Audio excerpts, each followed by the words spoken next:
двухъярусный, маған қатты ұнады. Осының қазір рецептімен сіздермен бөлісетін боламын.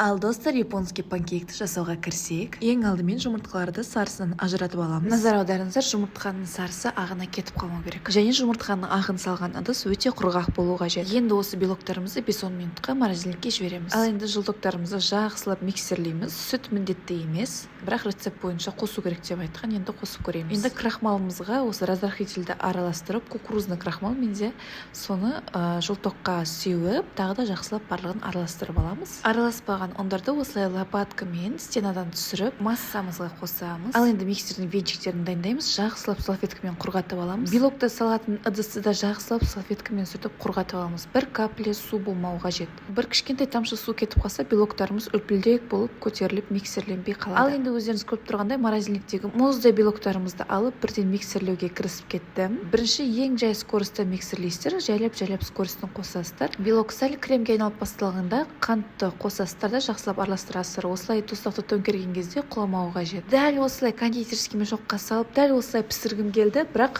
қойшы рецепт бойынша до конца істеп көрейін дедім де жылтокты салып араластырып тастадым. Бұл жылток басында біздің дайындалып алған арасында крахмал разрыхлители бар жылток. Белокқа салып төменнен жоғары қарай мына пышності жоғалтып алмас мақсатында аккуратно араластырдым. Ал енді бірінші способ осындай кондитерский мешокты алып көрдім. Қатты тәтті де мен байқадым осындай кондитерский мешокпен жасайтындар. Бірінші способым осы болды, бірақ менде тесто осындай үлпілдігіне қарамай жайылып кетті осы сковородкада. Бұл метод болмайды дедім де сковородкадан бірден жинап алдым барлығын. Барлық массаны жинап алғаннан соң осындай пергаменттен формочка жасадым, скотчпен жабыстырдым.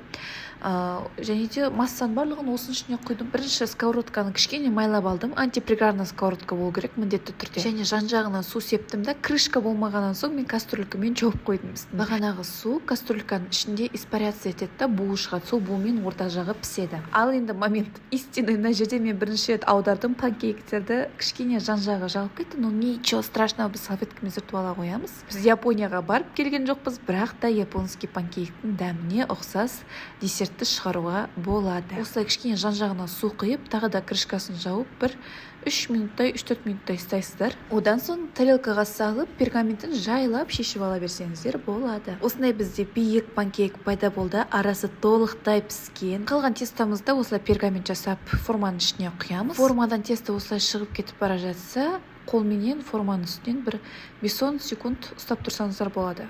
Бір 5 секундтай. Сол кезде форма өз-өзін ұстап, бұлай тестоның шығып кетуі болмайды. Одан соң бірден су құясыздар да, крышкасын әдемлеп жауып қоя саласыздар. Панкейктер өз буымен өзі әдемлеп пісе береді. Жай отта 4-5 минуттай пісіріп аласыздар.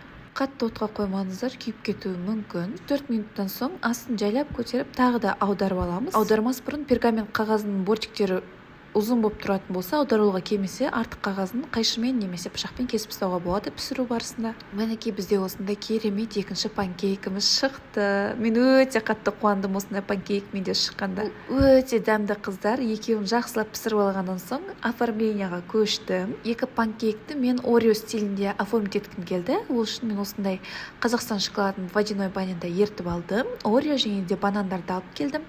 Ореоны жақсылап майдалап турап, банандарын да әдемілеп турап алып, бірінші шоколад жақтым ортасына.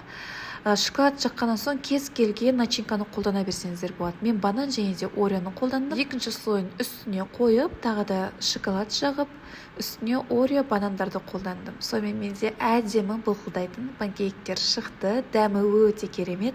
Жасап көрсеңіздер болады. Кәдімгі кофетериядағы былқылдайтын панкейктерден еш айырмашылығы жоқ. Қасыма суымды кеп алдым. Енді бисмилля деп дәмін көрейік.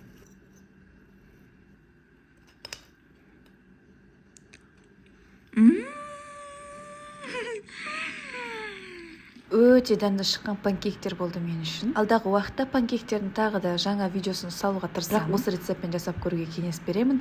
Өте керемет шығады достар. Баршаларыңызға ас болсын. Каналыма тіркеліп лайк басуды ұмытпаңыздар.